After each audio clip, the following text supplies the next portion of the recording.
Premium Times investigative reporter Kemi Busari has been working on a series of chilling reports exposing extrajudicial killings by law enforcement agencies during COVID-19 lockdown.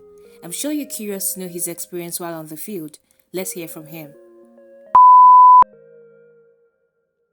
Recently, I worked on a story titled Blood on Uniforms. It's a 5-part series that deals with, it's an investigation on extrajudicial killings that occurred during COVID-19 lockdown in Nigeria. I traveled to 7 states to speak to about over 100 people, filmed over 3,000 hours to know the status of justice, to know how the dependents of some of these victims are coping after their loved ones were killed by police officers, soldiers, and in one of the cases by an officer of the Nigeria Civil Defense when Nigeria was on lockdown. Normally I follow a lot of stories, a lot of happenings in Nigeria, so I realized around that time that almost every day at the beginning of the lockdown, we read about the police killing someone somewhere, the soldiers killing someone in another place.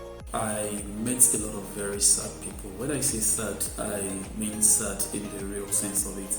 People that have lost their loved ones, people that have lost major beneficiaries. I could remember a 60-year-old mom in Abia State. The son, Chibwisi or Kameme, was killed by a policeman just during an argument. So this woman depends on the children, one of which Chibwisi is part of.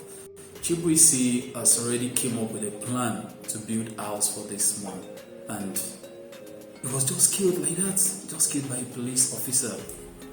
The woman wept so much. I felt so touched. I had to stop the interview because I can't just stand having a 60-year-old just crying like that. So it was very, very touching. I interviewed a sister who is a law student at Bayero University campus. She was just sobbing.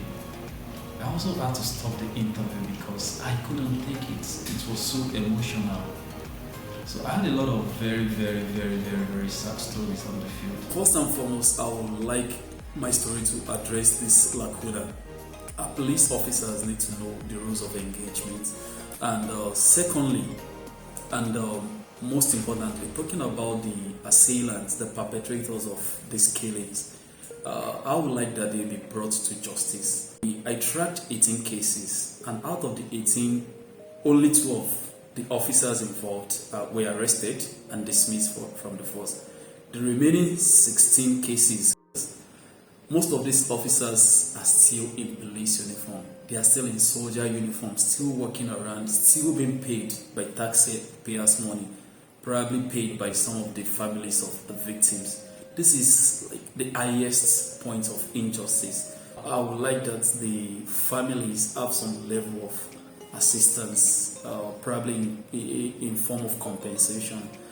Most of the people killed are breadwinners of their families. Finally, I would like that there is a closure to these cases.